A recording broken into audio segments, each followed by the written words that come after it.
इसके बाद मेरी जो इंपॉर्टेंट प्रॉपर्टी आ रही है, it's too much time shifting. Time shifting shifting अगर मेरे पास row of T minus T not हो, तो इसका मतलब पता है क्या है। ये एक तो ये बात हमारी ये हो चुकी कि माइनस टी नॉट है। अगर ये हमें करनी क्या है, राइट शिफ्टिंग करनी है। तो मेरा पहले अगर सिग्नल रो ऑफ टी था तो 0 के ऊपर उसकी वैल्यू 1 थी, तो ये टी है। इसके बाद जब मैं ये फाइंड करूंगा इसको, अब ये सिग्नल अब किससे हमने शिफ्ट करना है, T1 से किस साइड पे, राइट साइड पे। तो जब मैं इसकी टाइम शिफ्टिंग करूंगा तो मेरे पास जो न्यू सिग्नल आएगा वो T1 के ऊपर शिफ्ट हो जाएगा और ये 1 का 1 होगा और ये आपका T माइनस T1 हो जाएगा एंड दिस इज T। यानी कि टाइम शिफ्टिंग में हमने जैसे सिग्नल को जिस जगह पे शिफ्ट करना है वहां 0 से उठा के उस जगह पे शिफ्ट कर देंगे। फॉर एग्जांपल अगर माइनस टी, अब यहां पे होता T माइनस 3, तो हम क्या करते, सिग्नल को ये T1 की जगह 3 आ जाता, 3 के ऊपर ले आते अपने सिग्नल को। इसमें कोई इतनी मुश्किल बात नहीं है। तो इसके बाद जो हमारी अगली प्रॉपर्टी है स्केलिंग, ये थोड़ी सी टेक्निकल है और ये क्वेश्चंस में यूज होती है। तो 90% मैं आपको इसमें भी बताऊंगा कौन कौन सी प्रॉपर्टीज आपके क्वेश्चंस में मैक्सिमम आया करती हैं। तो ये प्रॉपर्टी नंबर कौन सा है मुझे देखने दे। I think it's property number 6, time scaling. Time scaling में कुछ होगा यूं कि आपके पास एक टाइम स्केल्ड सिग्नल है। आपने करना क्या है, जिस आपके पास जो स्केलिंग फैक्टर है, यहां स्केलिंग फैक्टर क्या है, 2 है स्केलिंग फैक्टर। तो आपने इसका मोड इसके साथ नीचे डिवाइड कर देना है, यानी कि जो आपका आंसर होगा वो कुछ इस टाइप से होगा, प्रॉपर्टी की रो से।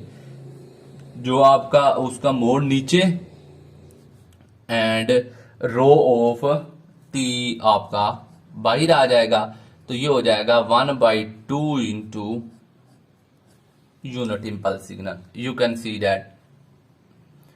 इसमें कोई मुश्किल बात आई डोंट थिंक सो के थी। इसमें जस्ट आपने क्या करना है, स्केलिंग फैक्टर का मोड नीचे डिवाइड कर देना है। इसका मैं आपके पास एक क्वेश्चन उठाता हूं, इसमें आपको थोड़ा सा एक और चीज भी सीखने को मिलेगी। क्वेश्चन है -2t + 3।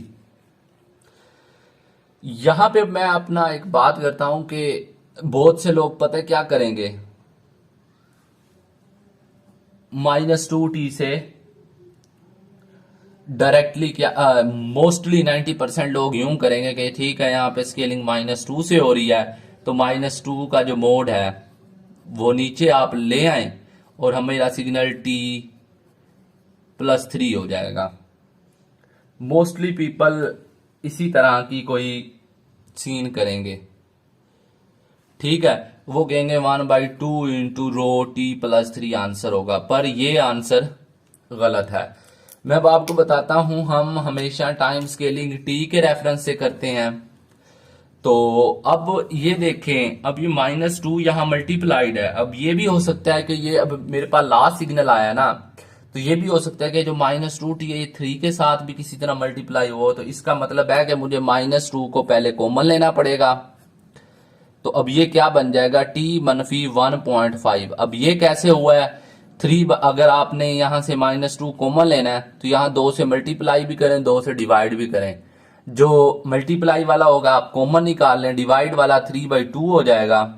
3/2 तो आपका आंसर 1.5 आ जाएगा। तो यही मैंने यहां पे किया। अब यहां पे आप टाइम स्केलिंग प्रॉपर्टी अप्लाई करें, स्केलिंग, तो आपका जो स्केलिंग फैक्टर है वो क्या है, पर -2, तो ये हो जाएगा -2 का मोड रो ऑफ t मनफी 1.5, ये -2 का मोड 2 हो जाएगा and it will be your answer. इसका मैं एक एंड में क्वेश्चन करूंगा, उसमें ये यूज होगा। इसके बाद आपकी जो सातवीं प्रॉपर्टी जो आपके पास आती है वो आती है मल्टीप्लिकेशन। सातवीं प्रॉपर्टी हमारे पास जो आती है डेट इज मल्टीप्लिकेशन।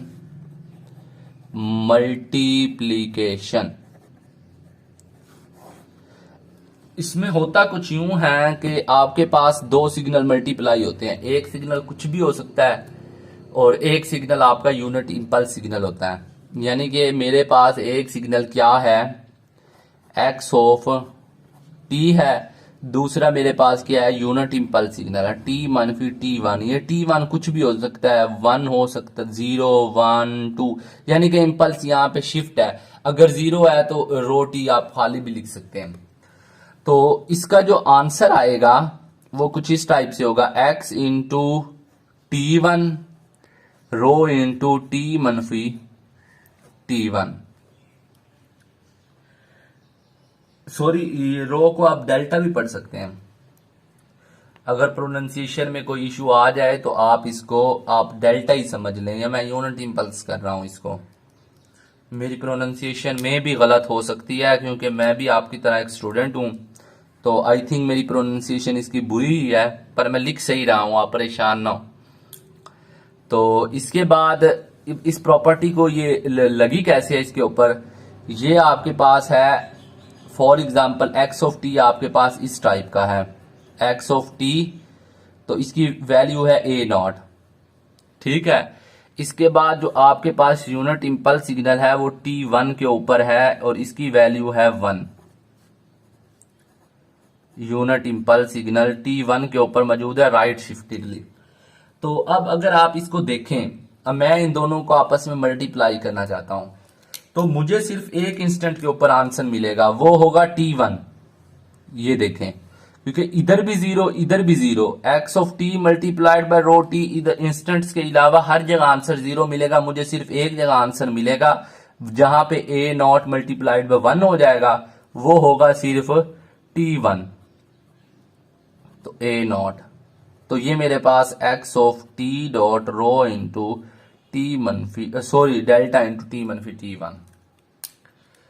तो अब इसके ऊपर भी मेरे पास क्वेश्चंस आते हैं। तो अगर हम इसको आई थिंक इसको अभी कर लेते हैं इसका क्वेश्चन कोई, ताकि आपकी तमाम की तमाम जो हैं परेशानियां थोड़ी सी दूर हो जाएं। इसके बाद हम लास्ट प्रॉपर्टी को करेंगे डिस्कस। इसके अलावा भी 2-3 प्रॉपर्टीज हैं, मैं वो नहीं करवा रहा।